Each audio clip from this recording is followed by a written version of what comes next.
தேசிய தலைவர் திரு முருகன் ஆர் செல்வன்ஜி அவருடைய தமிழக சுற்றுப்பயணத்தை ஒட்டி இன்றைக்கு இந்த சென்னையில் நம்முடைய பத்திரிகை துறை நண்பர்களை சந்தித்து ஐயப்ப சேவா சமாஜத்தினுடைய சில கோரிக்கைகளை தெரிவிக்க வந்திருக்கின்றார்கள். அவர் நம்மோடு இருக்கின்றார்கள். அவர் ஒரு சிறந்த பத்திரிகையாளர், நடிகர், அதுபோன்று பல முறை நம்முடைய பாரதத்தை உலக அளவில் ஆளக்கூடிய சாம்பியன்ஷிப்பினுடைய ஸ்போர்ட்ஸில் கராட்டேக்காக நாட்டினுடைய பிரதிநிதியாக கலந்து கொண்டவர். அவர் நம்மோடு இருக்கின்றார்கள். அவருக்கு அருகாமையில் இருப்பவர் திரு துரைசங்கர் அவர்கள், சென்னையைச் சேர்ந்தவர், ஐயப்ப சேவா சமாஜத்தினுடைய தேசிய துணைத் தலைவர் பொறுப்பில் இருக்கிறார்கள். பல ஆண்டுகாலங்களாக பல பதினாண்டுகளாக அவருடன் சமுதாய பணியில் ஈடுபட்டிருக்கிறார்கள். என்னுடைய பெயர் ஈரோடு ராஜன். நான் கேரளாவில் இருக்கின்றேன். ஐயப்ப சமாஜத்தினுடைய தேசிய அமைப்பு செயலாளர் இருக்கிறார்கள். திரு ராதாகிருஷ்ணன் அவர்கள் வட சென்னை வட தமிழகத்தினுடைய ஐயப்ப சமாஜத்தினுடைய அமைப்பாளராக இருக்கிறார்கள். திரு ராஜேந்திரன் ராகவன் அவர்கள் அட்வொகேட், உயர்நீதிமன்றத்தில் நம்முடைய பெரிய சிறந்த வக்கீலாக பணியாற்றுகிறார்கள். ஐயப்ப சமாஜத்தினுடைய வட தமிழகத்தினுடைய செக்ரட்டரியாக இருக்கின்றார்கள். இந்த பத்திரிகையாளர் நண்பர்களை சந்திக்கும் விஷயத்துக்காக நம்முடைய திரு முருகன் செல்வன்ஜியை அன்போடு அழைக்கின்றேன். சுவாமி சரணம். அனைவருக்கும் வணக்கம். ஐயப்ப பக்தர்கள் தமிழ்நாட்டில் மொத்தம் கேரளாவில் வர்ற ஐயப்ப பக்தர்களில் 30% மட்டும்தான் கேரளாவிலேருந்து வர்றாங்க. மற்றபடி 70% ஐயப்ப பக்தர்கள் எங்கேருந்து வர்றாங்கன்னு கேட்டிங்கன்னா தமிழ்நாடு, கர்நாடகா, தெலுங்கானா, ஆந்திரா இந்த மாதிரி மாநிலங்கள் தான் அதிகமாக இங்கேருந்து போகிறாங்க.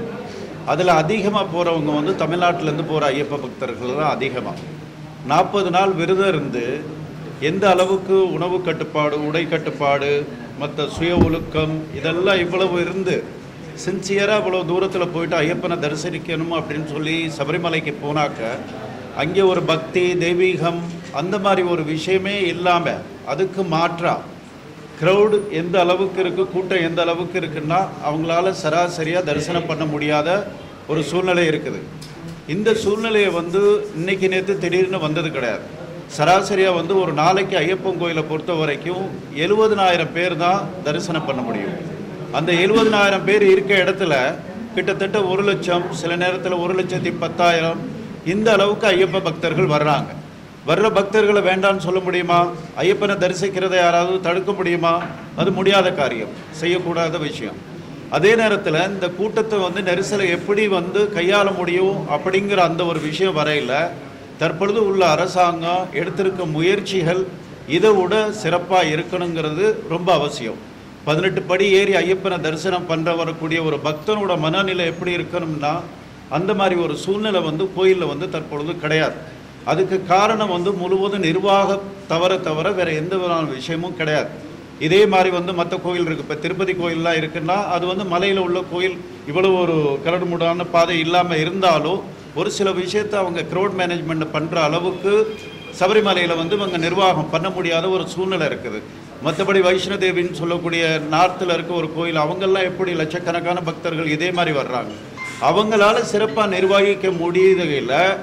எதனால இவங்களால நிர்வகிக்க முடியலை அப்படிங்கிறதான் நம்மளுக்கு பெரிய ஆதங்கமாகவும் ஐயப்ப பக்தர்களோட பெரிய குறையாகவும் இருக்குது. இந்த விஷயம் மாறணும்னா ஐயப்பன் கோயிலுக்கு வர்ற பக்தர்களோட குறை தீரணும்னா கேரளா தேவசம் போர்டு, அதுக்கப்புறம் கேரளா அரசாங்கம் ரெண்டு சேர்ந்து நிரந்தரமாக இதுக்கு ஒரு தீர்வு காண வேண்டியது ஒரு அவசியமாக இருக்குங்கிறது நம்மளோட கோரிக்கை.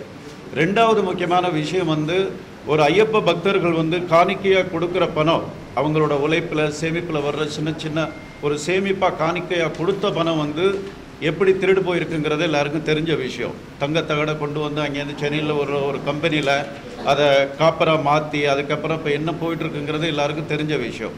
அதை ஆரம்பத்தில் கேரளா போலீஸ் முன்னால் இருந்த அரசாங்கம் அதை என்கொயரி பண்ணுறதுக்கு கூட விசாரணை பண்ணுறதுக்கு கூட ரெடி இல்லாமல் இருந்துச்சு. அதுக்கப்புறம் நாங்கள் ஐயப்பா சேவா சமாஜம் மூலமாக கோர்ட்டுக்கு போயிட்டு அங்கே உள்ள அரசாங்கத்தை நிர்பந்திச்சு அந்த விஷயம் அதுக்கப்புறம் எஸ்ஐடியில் விசாரணைக்கு வந்தது. விசாரணைக்கு இப்போ வந்ததுக்கு அப்புறம் போன மாதமும் கோர்ட்டில் அவங்க சார்ஜ் ஷீட் தாக்கல் பண்ணாங்க. அது இன்னும் முடிவு இல்லாமல் இருக்குது. இந்த மாதம் ஜூலை 20ஆம் தேதி மறுபடியும் அவங்க சார்ஜ் ஷீட் தாக்கல் பண்ண போகிறாங்க.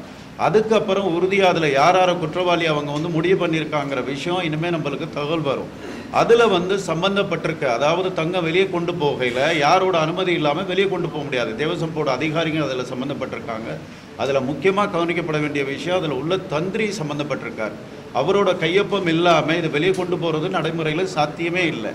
அந்த தந்திரியாக இருந்தாலும் சரி, அதில் சம்மந்தப்பட்ட மந்திரியாக இருந்தாலும் சரி, இந்த விஷயத்தை எஸ்ஐடியால் எந்த அளவுக்கு சிறப்பாக விசாரணை பண்ணி வெளியே கொண்டு வந்திருக்க முடியும் அல்லது பண்ண போகிறாங்கங்கிறது தெரியாத விஷயம். ஒருவேளை அது பண்ணாத பட்சத்தில் இந்த விஷயம் வந்து சிபிஐ என்கொயரி பண்ணணுங்கிறது நம்மளோட வேண்டுகோள். சில மாநில அரசாங்கம் சிபிஐ வந்து என்கொயரி பண்ணுறதுக்கு அவங்க ஒத்துழைப்பு பண்ண மாட்டான்தான் முடியுங்கிறது எல்லாருக்கும் தெரியும். அதே நேரத்தில் பண்ண முடியாத பட்சத்தில் நாங்கள் அதை கோர்ட்டை அப்ரோச் பண்ணி இதை வந்து சிபிஐ என்கொயரி பண்ணணுங்கிற அந்த கோரிக்கை வைக்கிறதா நாங்கள் முடிவு எடுத்திருக்கோம். இது வந்து ஒரு தங்கம், ஒரு திருட்டு அந்த மாதிரி ஒரு விஷயமா எந்த ஐயப்ப பக்தனும் பார்க்கல. இது வந்து அந்த கோயில் மேலே வச்சிருக்க ஒரு ஐயப்ப பக்தனோட ஒரு நம்பிக்கை, அந்த ஒரு ஐதீகம், அது வந்து இங்கே வந்து கைமீறி போயிருக்கு, களவாடப்பட்டிருக்குது. இந்த விஷயத்தை சரியான விசாரணை பண்ணி அதில் சம்மந்தப்பட்டவங்களை தண்டிக்கணும். 1 2வது நிலக்கல்லேருந்து பம்பா போகிறதுக்கு வந்து ஐயப்ப பக்தர்களால் காணிக்கையாக ஒரு வருஷத்துக்கு அங்கே வர்ற வருமானத்தை பார்த்திங்கன்னா 350லேருந்து 400 கோடி ரூபா வருமானம் வருது. 400 கோடி ரூபா வருமானம் வரையில் அந்த வருமானத்திலேருந்து அந்த ஐயப்ப பக்தர்களுக்கு கோயிலோட நிர்வாகம், தேவசம் போர்டு எவ்வளவு செலவு செய்யுதுன்னு அப்படின்னு நம்ம பார்த்தோம்னா ரொம்ப ஆச்சரியமாக இருக்கும். ரொம்ப ஒரு 5% பணம் கூட கிடையாது. அந்த அமௌண்ட்டில் ஒரு குறிப்பிட்ட அமௌண்ட் அவங்க செலவு பண்ணுற பட்சத்தில் தற்பொழுது இருக்க முக்கிய பிரச்சனைகள் என்னென்னு பார்த்தீங்கன்னா, போன வருஷம் போன ஐயப்ப பக்தர்கள் 40 நாள் விரதம் இருந்து இவ்வளவு கஷ்டப்பட்டு ஐயப்பனை தரிசிக்க போன பக்தர்கள் தரிசனமே இல்லாமல் திருப்பி வந்த விஷயம் போன வருஷம் நடந்தது. அது எல்லாருக்கும் தெரியும். இது இந்த மாதிரியான சூழ்நிலை தொடரணுமா? 1. 2வது விஷயம் பார்த்தீங்கன்னா, அவ்வளவு சிரமப்பட்டு கஷ்டப்பட்டு மிதிப்பட்டு அந்த அளவுக்கு ஒரு சிரமப்பட்டு ஐயப்பனை தரிசனம் பண்ணதுக்கு அப்புறம் நிறைய ஐயப்ப பக்தர்கள் எடுத்திருக்க முடிவு என்னென்னு பார்த்தீங்கன்னா, இனிமேயும் மறுமுறை நாங்கள் ஐயப்பன் கோயிலுக்கு போகிறது கிடையாது. அப்போ என்ன காரணமாக இருக்கும்? எந்த அளவுக்கு நிர்வாக சீர்கேடு வந்து அங்கே தேவசம் போர்டால் வந்து நடந்துக்கிட்டு இருக்குங்கிறத ஒவ்வொருத்தரும் யோசிச்சு பார்க்கணும்.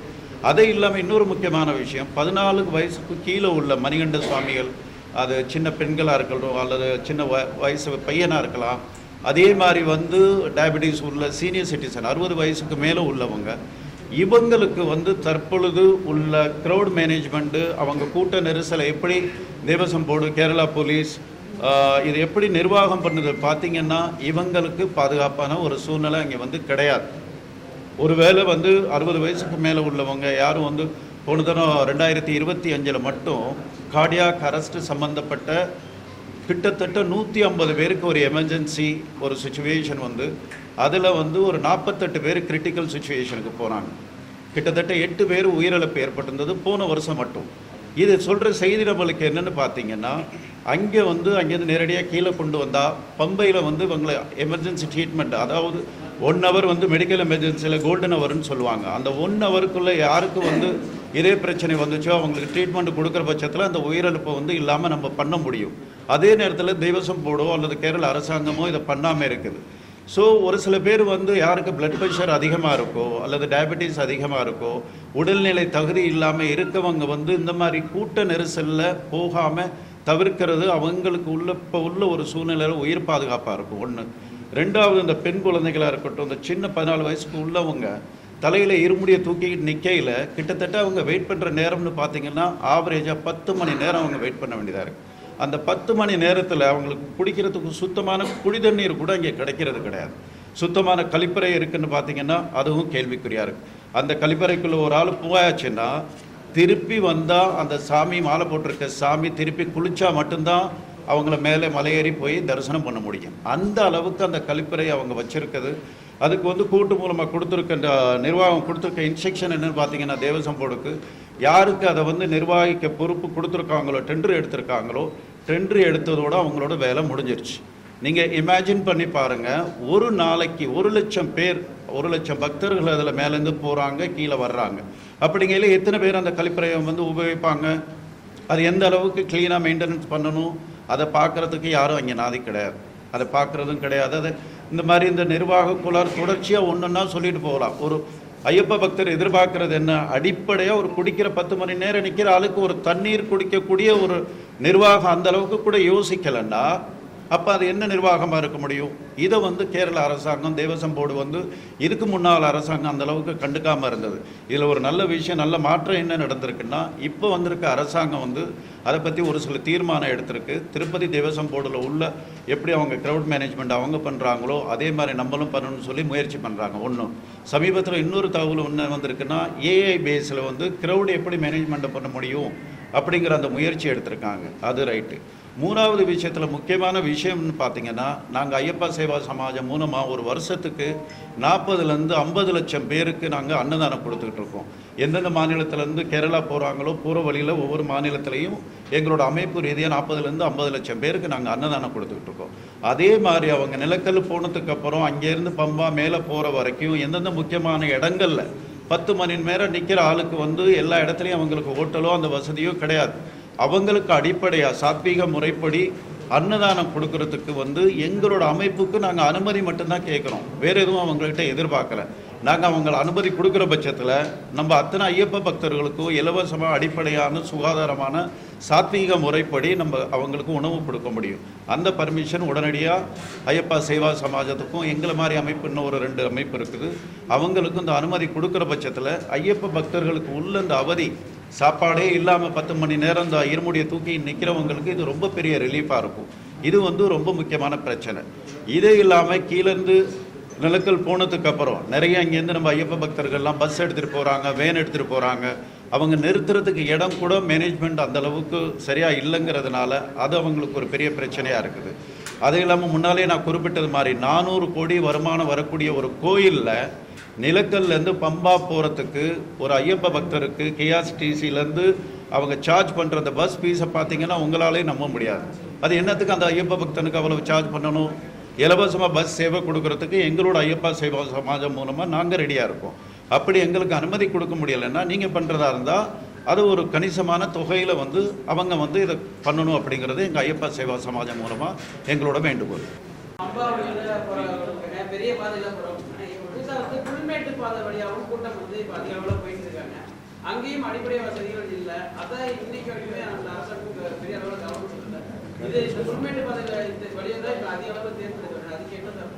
இதில் ஆச்சரியமான விஷயம் என்னென்னு பார்த்தீங்கன்னா, இதுக்கு முன்னால் அரசாங்கத்தில் நடந்த அந்த தங்க திருட்டு நடந்த அந்த நேரத்தில் கொஞ்ச நாளில் வந்து தேர்தல் வந்துச்சு கேரளாவில். அங்கே நடந்த பஞ்சாயத்து எலெக்ஷன்லையும் சட்டசபை எலெக்ஷன்லையும் வந்து இப்போ உள்ள கட்சி வந்து என்ன பிரச்சாரம் பண்ணுச்சுன்னா, முக்கியமான பிரச்சாரமாக தங்க திருட்டில் சம்மந்தப்பட்ட இந்த அரசாங்கம் தொடரக்கூடாது அப்படின்னு சொல்லி அவங்க பிரச்சாரம் பண்ணாங்க. அதுக்கு தகுந்த மாதிரி பிரச்சார பாட்டு தனியாக பண்ணியிருந்தாங்க. ரொம்ப அது இல்லாமல் இப்போ இருக்க ஹோம் மினிஸ்டர் சென்னிதலா வந்து என்ன ஒரு தேர்தல் அறிக்கையில் முக்கியமான அறிக்கையில் ஒரு அறிவிப்பு ஒன்று என்ன வெளியிட்டிருந்தாருன்னா, வந்து இந்த வந்திருக்க இந்த பிரச்சனையை வந்து உடனடியாக நாங்கள் ஆட்சிக்கு வந்தோம்னா சிபிஐ மூலமாக விசாரித்து உண்மையான குற்றவாளியை வெளியே கொண்டு வரதுக்கு நாங்கள் முயற்சி பண்ணுவோம் அப்படின்னு சொல்லியிருந்தார். இதுக்கு முன்னால் உள்ள அரசாங்கம் சரி, இப்போ உள்ள அரசாங்கமும் சரி, அங்கே வந்து இவங்க வர்றவங்க எல்லாருமே நம்மளோட ஒரு விருந்தினர், ஐயப்ப பக்தர்கள். அது மலையாளியாக இருக்கலாம், தமிழராக இருக்கலாம், கன்னடராக இருக்கலாம். அந்த ஒரு மனப்பான்மை முதல்ல இல்லாத பட்சத்தில் நீங்கள் சொல்கிற எந்த பிரச்சனையாக இருக்கட்டும், நான் சொன்ன எந்த பிரச்சனையாக இருக்கட்டும், அதுக்கு ஒரு நிரந்தர தீர்வுங்கிறது வரப்போகிறது கிடையாது.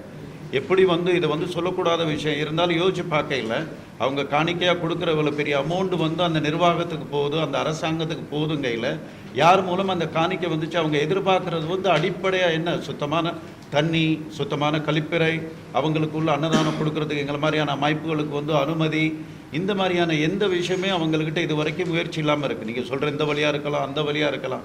மொத்தத்தில் அடிப்படையாக பார்க்கையில் ஒரு பக்தனுக்கு வந்து எந்த மாதிரி அங்கே வந்து ஒரு கவனம் கொடுக்கப்படும், முக்கியத்துவம் கொடுக்கப்படணும் அப்படின்னு சொல்லி பார்க்கையில் அதுக்குள்ள பதில் இது வரைக்கும் கிடையாது. இனிமேலாவது அந்த மாதிரி இல்லாமல் மாறுங்கிறது தான் எங்களோட கோரிக்கை. அதுக்கு தீவிர முயற்சி எல்லா வழியிலையும் நாங்கள் செஞ்சுக்கிட்டு இருக்கோம். இதில் சத்திரத்தில் நம்ம அன்னதானம் கொடுத்துட்டு இருக்கோம். வண்டிப்பெரியார்லேருந்து சத்திரம் போய் தான் புல்மேடு போயிட்டு இருக்கோம். சத்திரம் நம்ம அன்னதானம் நடந்துட்டு இருக்கு, ஐயப்ப சமாஜத்தோடு நடந்துட்டு இருக்குது. அதன் பிறகு நடக்கக்கூடிய இடம்லாம் ஃபாரஸ்ட் பர்மிஷன் தரணும் கேரளா அரசு. நான் கேட்டுட்டு கொடுக்கல. ஆக்சுவலாக நீங்கள் சொன்ன கரெக்டு தான். புல்மேடுல அடிப்படையான எல்லா வசதியும் தேவை தான். அது ரொம்ப இன்றியமையாது. நம்மளோட கோரிக்கையில் அது இருக்குது, நம்ம தெரிவிக்க போகிறோம். அந்த பம்பா நதியை வந்து உங்க இதுல இருந்து வாலண்டியர்ஸ் வச்சுங்களா சுத்தப்படுத்தி இது பண்ணுறதுக்கு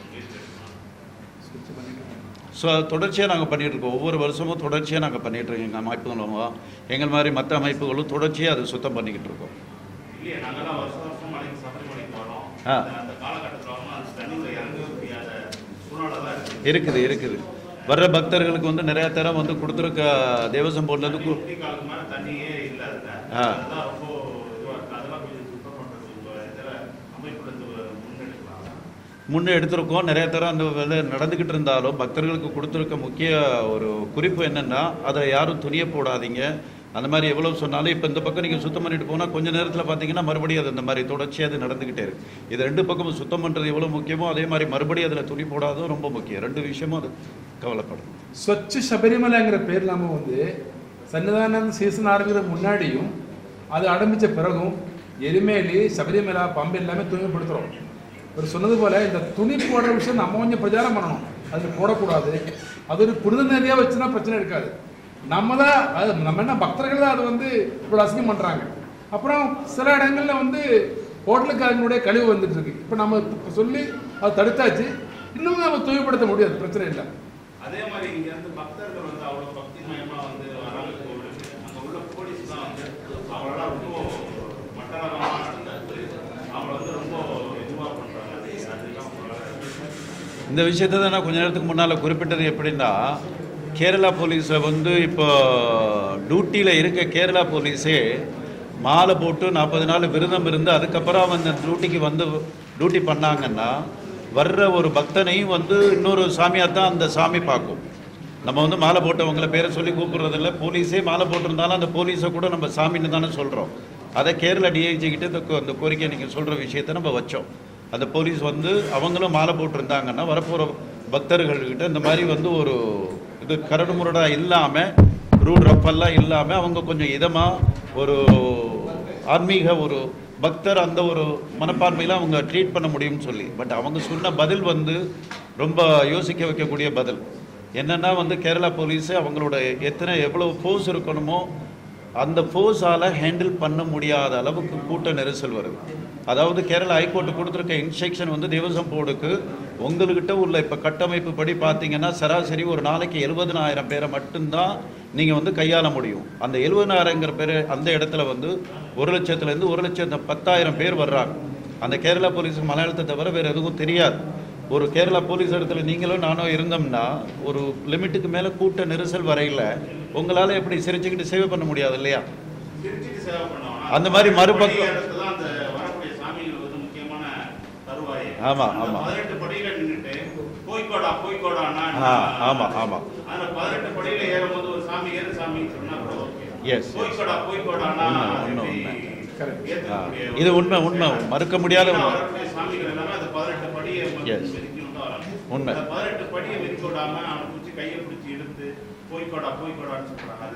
இந்த அடிப்படை நம்மளுக்கும் அதில் உடன்பாடு கிடையாது.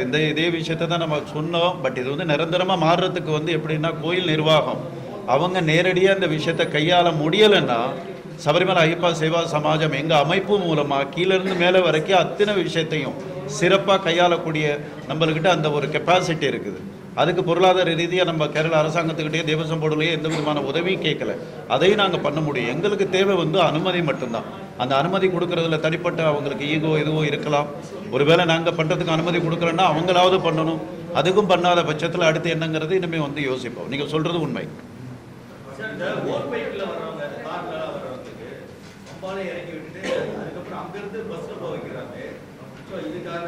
முன்னாடி வந்து ஓன் வெஹிக்கிள் எடுத்துட்டு வந்தா பம்பால வந்து இறங்கிட்டு டிரைவர் தான் நிலங்கள்ல வண்டி போட்டுருவோம். ஆனா இப்ப என்ன பண்றாங்கன்னா இல்ல ஓன் வெஹிக்கிள் நிலக்கல்லே நீங்க கட்டி பஸ்ல தான் நீங்க போறோம்ன்றது ஒரு கட்டாயப்படுத்துறாங்க. ஆமா, அந்த விஷயத்தை தான் அவங்க சொல்கிற காரணம் வந்து என்னென்னா டிராஃபிக் மேனேஜ்மெண்ட்டில் எங்களுக்கு வந்து வண்டி இன்னும் கொஞ்சம் முன்னால் போகிறதுல எங்களுக்கு பிரச்சனை இருக்குது. அதனால தான் இங்கே வண்டியை நிப்பாட்டுறதா சொல்கிறாங்க அவங்க. அப்படி ஒருவேளை நம்மளோட வண்டியை நேரடியாக நீங்கள் சொல்கிற மாதிரி தனிப்பட்ட முறையில் உங்கள் காரை பெர்மிட் பண்ணனால கூட அவங்களோட ஸ்டேட் கவர்மெண்ட் பஸ்ஸில் போகிறதா இருந்தால் கூட அந்த பஸ் ஃபீஸு கூட அவங்க வச்சுருக்கிறது வந்து எங்களுக்கு ஏற்படுவது கிடையாது. அவ்வளோ எக்ஸ்பென்சிவாக இருக்காது. அதுக்காக நாங்கள் என்ன சொல்லியிருந்தோன்னா நிலக்கல் டு பம்பா நாங்கள் வந்து ஃப்ரீ சர்வீஸ் நாங்கள் கொடுக்குறோம் பஸ்ஸில். அதுக்கு எங்களுக்கு அனுமதி கொடுங்கன்னு சொல்லி நாங்கள் கேட்டிருக்கோம். ஒரு செகண்ட், நிலக்கில் நம்ம கருத்தை நிலக்கில் ஹப்பு பண்ணணும். ஏன்னா பம்பையில் அந்த வசதி இல்லை. உங்களுக்கு தெரியும், பம்பையிலெல்லாம் பல தடவை ஆக்சிடென்ட் ஆகிருக்கு. முடிச்சிடுறேன்.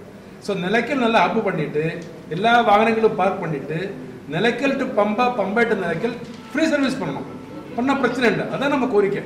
அது அரசாங்கத்தால் முடியலன்னு சொன்னால் நாங்கள் பண்ண தயார் சொல்லிட்டு இருக்கோம். என்னுடைய வண்டியை எடுத்துட்டு போகிறேன். நான் டிரைவரோட போயிட்டு நான் பம்பால இறக்கிறேன், எனக்கு அதனால நான் பம்பால இறக்கிறேன், வண்டி எடுத்து நிலத்தில் பார்க் பண்ணிக்கலாம். ஆனால் நீங்கள் இப்போ என்ன நடக்குதுன்னா, நீங்கள் வண்டி எடுத்து போகக்கூடாது, டேரெக்டாக நிலக்கல்லே இறக்கிறேன், எங்கள் பஸ்ஸில் நீங்கள் ட்ராவல் பண்ணிக்கலாம், 50 ரூபா டிக்கெட்டு. அது அவன் வருமானத்துக்காக பண்ணிட்டு இருக்கா? அந்த மாதிரி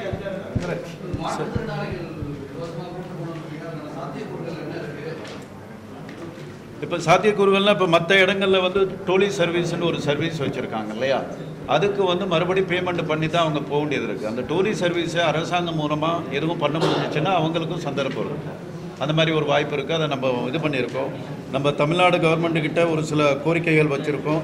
இதில் முக்கியமான கோரிக்கை என்னென்னு பார்த்தீங்கன்னா, சீசன் வந்துச்சுன்னா நவம்பர் டிசம்பர் ஐயப்பா மாலை போடுற அந்த சீசன் வந்துச்சுன்னா ப்ரைவேட் கார் வேன் சராசரி மற்ற நேரத்தில் அவங்க எவ்வளோ சார்ஜ் பண்ணுறாங்களோ அந்த சீசனில் பண்ணுற சார்ஜுக்கும் பார்த்தீங்கன்னா சம்மந்தமே இருக்காது, அவ்வளோ எக்ஸ்பென்சிவாக இருக்கும்.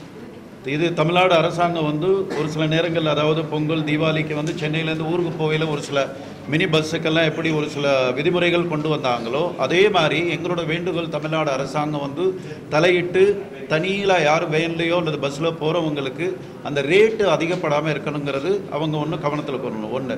ரெண்டாவது, ஐயப்ப பக்தர்கள் வந்து எல்லாராலையும் வேனோ அல்லது பஸ்ஸோ எடுத்து போக முடியாத ஒரு பொருளாதார சூழ்நிலை உள்ளவங்களுக்கு ஒவ்வொரு தமிழ்நாடு மாவட்டத்திலிருந்தோ நேரடியாக பம்பை வரைக்கும் தமிழக அரசு பஸ் வந்து வசதி பண்ணி கொடுக்கணுங்கிறது அது நம்மளோட அடுத்த கோரிக்கை. இல்லை சார், நீங்கள் இப்போ கூட்டு போகிறதுக்கு நீங்கள் ஒரு இது பண்ணுறேன்னு உங்கள் அமைப்பு மூலியமாக சொன்னீங்களா, அது எப்படி நடைமுறைப்படுத்துவீங்கன்னு கேட்குறேன். அது நிலக்கல்லேருந்து மட்டும் தமிழ்நாட்டில் பம்பா மட்டும்தான். ஆமாம், நிலக்கல்லேருந்து பம்பா வரைக்கும் அந்த இடைப்பட்ட தூரம் அது மட்டும்தான் பண்ண முடியும்.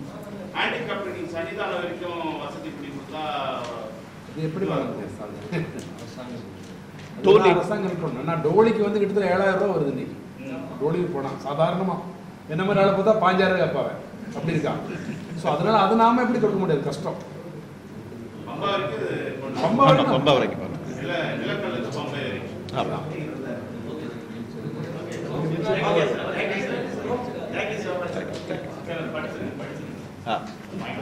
இந்த தமிழ்நாடு அரசுக்கு வந்து அறிக்கை இருக்கு. இப்போ நம்ம அவரை அமைச்சரை பார்க்க போறோம். இது வந்து படிக்கணுமா இல்லை உங்களுக்கு இந்த காப்பி கொடுத்தா போதுமா?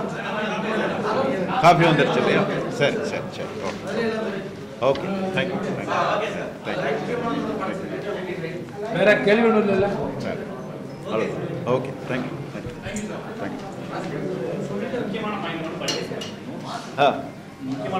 மற்ற ஒரு நிமிஷம் பேசலாமா? Okay okay. அந்த கேரள டிஐஜி கிட்ட நான் வந்து சந்திச்சவள்ள ஒரு சொன்ன விஷயங்களில் முக்கியமான இன்னொரு விஷயம் வந்து என்னென்னா, அந்த மொழி பிரச்சனைன்னு ஒன்று வருது. இப்போ ஒரு சகோதரர் சொன்னார் இல்லையா, அந்த கேரளா போலீஸ் வந்து நடந்துக்கிற விதமாக இருக்கலாம், அவங்க பேசுகிற அந்த மொழியே இருக்கலாம். அவங்களுக்கு மொழியே தெரியலைன்னா என்ன பண்ண முடியும்? அந்த மாதிரி நேரத்தில் இப்போ இங்கே வர அமைச்சரை பார்க்குற மாதிரி ஒவ்வொரு மாநில அரசாங்க அமைச்சரையும் நாங்கள் பார்க்குறதா முடிவு பண்ணியிருக்கோம். இந்த 4 மாநில அரசாங்கம் சேர்ந்து அங்கே ஒரு சென்டர், ஹெல்ப் சென்டர், உதவி மையம் மாதிரி வச்சோம்னா 4 லாங்குவேஜ் பேசக்கூடிய ஆள் இருக்க பட்சத்தில் எந்த ஒரு மொழி தெரியாத, கேரள மொழி, தமிழ், மலையாளம் தெரியாதவங்க வர்றவங்களுக்கு அது உதவியாக இருக்க முடியும். அதுக்காக ஒரு எல்லா அரசாங்கத்துக்கிட்டே நாங்கள் வந்து கேட்டிருக்கோம். உதவி மையம், மாற்றுத்திறனாளிகளுக்கு சிறப்பு சபரிமலை தரிசன திட்டத்தை பற்றி அறிவிக்க சொல்லி கேட்டிருக்கோம். இன்னொரு நல்ல விஷயம் வந்து தமிழ்நாடு அரசாங்கத்திலேருந்து காசிக்கு வந்து போகிறதுக்கு அறிவிச்சிருக்கிறது மாதிரி அதே மாதிரி சபரிமலைக்கும் நாங்கள் கேட்டிருக்கோம். இப்போ எப்படின்னா மெக்கா மெதினாவுக்கு போகிறதுக்கு வந்து அந்த மாதிரி உதவி பண்ணுறாங்க, அதே மாதிரி இதையும் வந்து அவங்க பரிசீலனை பண்ணுறது நல்லா இருக்கும் அப்படிங்கிறது. 60 வயசுக்கு மேற்பட்ட பெண்களுக்கு ஆன்மீக சுற்றுலா, சபரிமலை ஐயப்பா வந்து ஒரு குறிப்பிட்ட வயதுக்கு தான் போக முடியும் அப்படிங்கிறது எல்லாருக்கும் தெரியும். 60 வயசுக்கு அப்புறம் மேலே போகிறவங்களுக்கு வந்து ஆன்மீக சுற்றுலாவாக அவங்களுக்கு விருப்பப்படையில் அவங்களுக்கு வந்து உதவி பண்ணணும். 80 வயதுக்கு மேற்பட்ட குடிமக்கள் கனவுகளை அரசு நிறைவேற்றும் வகையில் 50% சலுகையுடன் ஆன்மீக சுற்றுலா. இப்போ காசிக்கு பார்த்தீங்கன்னா முழுவதும் அவங்களே அரசாங்கமே ஏற்று அவங்களுக்கு கொண்டு போகிறாங்க. சபரிமலைக்கு அவங்களால 100% செலவு பண்ண முடியலன்னா கூட குறைஞ்சபட்சம் ஒரு 50% கட்டணத்தில் அவங்களுக்கு அந்த சந்தர்ப்பத்தை ஏற்படுத்தி கொடுக்கணும். தமிழ்நாட்டில் வந்து ஒரு சில கோயில்களில் வந்து சிறப்பாக ஐயப்ப பக்தர்களுக்குன்னு தனி ஒரு லைன் ஒன்று பண்ணி கொடுத்துருக்காங்க. அதை அறநிலைத்துறை அமைச்சர் மூலமாக வேண்டுகோள் வைக்க இருக்கிறோம். அது எல்லா கோயில்கள்லையும் தரிசனம் முடிஞ்ச வரையில் அவங்களுக்கு இன்னொன்று சிறப்பாக தரிசனம் பண்ணுறதுக்கு தனிப்பட்ட ஒரு லைனை ஏற்படுத்தி கொடுக்கணும் அப்படின்னு சொல்கிறாங்க.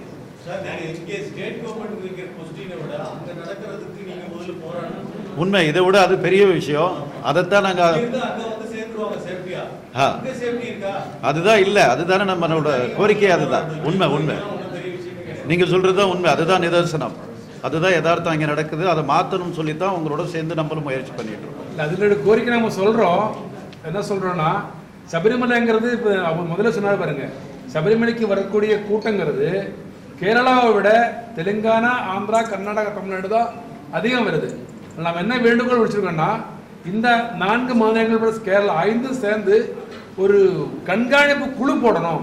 அந்த கண்காணிப்பு குழுவின் கீழ் வந்து சபரிமலை இயக்கணும், பிரச்சனை எடுக்காது. அதான் அவர் சொல்லிட்டு இருந்தார். இப்போ நம்ம அமைச்சரை பார்க்கும் பொழுது இந்த காவல்துறை கூட நம்ம வந்து தமிழ்நாடு காவல்துறை, ஆந்திரா காவல்துறை, கர்நாடக காவல்துறை வேணும். அப்போ என்னன்னா ஆட்டோமேட்டிக்காக மொழி பிரச்சனை இருக்காது, ஈஸியாக போக முடியும். இதெல்லாம் வேண்டுகோள் விடுத்துட்டு இருக்கோம், சொல்லிட்டு இருக்கோம். இதுக்கு நிரந்தர தீர்வா மாஸ்டர் பிளான் வந்து ரெடி பண்ணி கேரள அரசாங்கத்துக்கிட்ட முன்னாலே கொடுத்துருக்கோம். இதுக்கு முன்னால் உள்ள அரசு வந்து அந்த மாஸ்டர் பிளானை இது வரைக்கும் பரிசீலனை பண்ண கிடையாது. இப்போ உள்ள அரசாவது இனிமேல் அதை பண்ணணுங்கிறது நாங்கள் பண்ணுற முயற்சி. அந்த மாஸ்டர் பிளானை வந்து அவங்க இம்ப்ளிமெண்ட் பண்ணுற பட்சத்தில் நிறையா விஷயங்கள் வந்து மாறும். ஒருத்தர் மாலை போட்டுட்டு அந்த கோயில் சாமி கும்பிட போகிறோன்னு சொல்லி என்ன உணர்வில் அவர் அந்த இடத்துக்கு போகிறாரு பாருங்க. போனதுக்கப்புறம் அங்கே உள்ள சூழ்நிலையை பார்த்தீங்கன்னா அதுக்கு நேர் மாறாரு. அந்த விஷயம் யாராலையும் ஐயப்ப பக்தர்களால் மட்டும் இல்லை, எந்த இந்துக்களாலையும் ஏற்றுக்கொள்ள முடியாத ஒரு விஷயமா இருக்குது. அதை மாறணும்னு சொல்லி தான் நம்ம அமைப்பு மூலமாக முயற்சி பண்ணிட்டு இருக்கோம். நீங்க எல்லாரும் சப்போர்ட் பண்ணோம். ஆனால் இது வந்து ஒரு பெரிய வேலை தான் முக்கியம். அங்கே சொல்லிட்டு இருக்கோம் உங்களுடைய இந்த மாதிரி இதெல்லாம் வேணும். தமிழ்நாட்டில இருந்து அழைச்சிட்டு போகணுமா இல்லை கீழே இருந்து அழைச்சிட்டு போகிறது கோரிக்கை வைக்கிறீங்களா? படிக்கலாம் கரெக்டாக என்ன இருக்கு இந்த வாரம் மாற்றுத்திறனாளிகள் சபரிமலை சென்று சுவாமி ஐயப்பனை தரிசிக்க இந்து சமய அறநிலை சார்பில் இலவசமாக அல்லது கட்டண சலுகையுடன் சிறப்பு யாத்திரை திட்டம் உருவாக்கப்பட வேண்டும். இதற்கான அறிவிப்பை வரவிருக்கும் சட்டமன்ற கூட்டத்தொடரில் வெளியிட நடவடிக்கை எடுக்க வேண்டும். இங்கிருந்து கூட்டிட்டு போய் அவங்க அங்கிருந்து சபரிமலை போயிட்டு வரணும். அப்போ நம்ம டோலி சொன்ன பாருங்க, இதெல்லாம் சேர்ந்து ஒரு தொகையானது அரசாங்கம் அவங்களுக்கு ஃப்ரீயாக தரணும். அந்த ஆட்களுக்கு ஐயப்ப சமயம் தர முடியாது, நாங்கள் யார்கிட்ட போய் அப்படி வாங்க முடியாது. அரசாங்கம் பண்ண முடியும், அரசாங்கம் இந்த மாதிரி விஷயம் செய்ய முடியும். அது அரசாங்கத்தை நம்ம கேட்குறோம், செய்யணும்.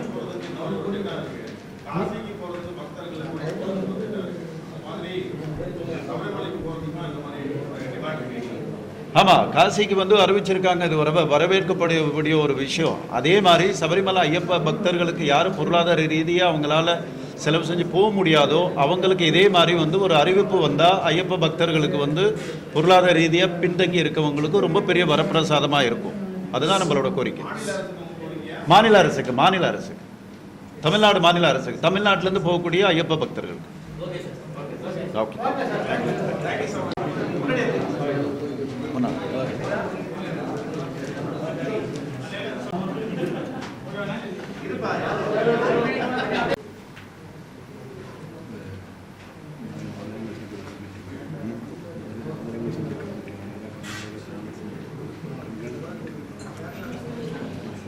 அதே இல்லாமல் வந்து கேரளா டிஜிபி கூட, கேரளா மாநில போலீஸ் கூட நாங்கள் எங்களோட ஐயப்பா சேவா சமாஜம் மூலமாக ஒரு சந்திப்பு நடந்தது. அந்த சந்திப்பில் வந்து அவர் சொன்ன முக்கிய பிரச்சனை வந்து என்னென்னு பார்த்தீங்கன்னா, இவ்வளவு ஒரு க்ரௌடை வந்து கேரளா போலீஸால் வந்து ஹேண்டில் பண்ண முடியலை, அவங்கள்ட்ட அவ்வளோ போலீஸ் ஃபோர்ஸ் கிடையாது அப்படின்னு சொல்லி அவர் சொல்லியிருந்தார். அதுக்கு வந்து மாற்றாக என்ன பண்ண முடியும்னு பார்க்க போயில மற்ற ஆந்திரா, கர்நாடகா, தமிழ்நாடு, தெலுங்கானா இந்த 4 மாநிலத்திலேருந்து, மாநில அரசாங்கத்திலேருந்து அவங்களுக்கு ஒரு போலீஸ் ஃபோர்ஸோ அல்லது வந்து வாலண்டியர் மூலமாக ஏதாவது ஒரு உதவி கிடைக்கிற பட்சத்தில் அவங்களால வந்து சிறப்பாக செயல்பட முடியும் அப்படின்னு சொல்லி 4 மாநில அரசாங்கத்துக்கிட்டே அவங்க கோரிக்கை வைக்கணும்னு சொல்லி எங்கள் மூலமாக தெரிவிச்சிருக்காங்க. இன்றைக்கி நம்ம பத்திரிகையாளர் சந்திப்பு முடிஞ்சதுக்கப்புறம் இங்கேருந்து ஆன்மீகத்துறை அமைச்சர் திரு ரமேஷ் அவர்களை பார்க்குறதுக்காக போகிறோம். அவர் வந்து அப்பாயின்மெண்ட் கொடுத்துருக்காரு. அவர்கிட்டையும் ஒரு சில கோரிக்கை வைக்கிறதா இருக்கும். அதில் முக்கியமான கோரிக்கை என்னென்னு பார்த்தீங்கன்னா, சமீபத்தில் வந்து இவங்க வந்து காசி பயணம் போகிறதுக்கு வந்து ஒரு திட்டம் ஒன்று அறிவிச்சிருக்காங்க. அதில் வந்து 60 வயசுக்கு மேலே உள்ளவங்களை, பொருளாதார ரீதியாக பிற்படுத்தப்பட்டவங்க வந்து யார் வேணாலும் அதுக்கு விண்ணப்பிக்கலாம். தமிழ்நாடு அரசாங்கம் அதுக்கு தேவையான ஆவணங்கள் செய்கிறது மாதிரி அந்த மாதிரி ஒரு அறிவிப்பு வந்திருக்கு. ரொம்ப மகிழ்ச்சியான விஷயம். அதே மாதிரி எங்களோட வேண்டுகோள், எங்கள் அமைப்பு மூலமாக ஐயப்பன் கோயில் போகிறதுக்கும் பொருளாதார ரீதியில் பின்தங்கி உள்ளவங்களுக்கு, 60 வயசு மேலே உள்ளவங்களுக்கு அவங்க வந்து ஆவணம் செய்யணுங்கிறது ஒன்று. இன்னொன்று, மாற்றுத்திறனாளிகள் முக்கியமாக வந்து சராசரி மற்றவங்கள மாதிரி ஏறி மேலே போய் தரிசனம் பண்ண முடியாது. அவங்களுக்குன்னு ஒரு சில விசேஷமான சிறப்பு சலுகைகள் அந்த மாதிரியான விஷயங்கள் முயற்சி பண்ணணும். இந்த மாதிரி ஒரு சில கோரிக்கைகள் நாங்கள் வச்சுருக்கோம். இதுக்கப்புறம் போயிட்டு அவரை பார்க்குறதா எங்களோட திட்டம் இருக்குது.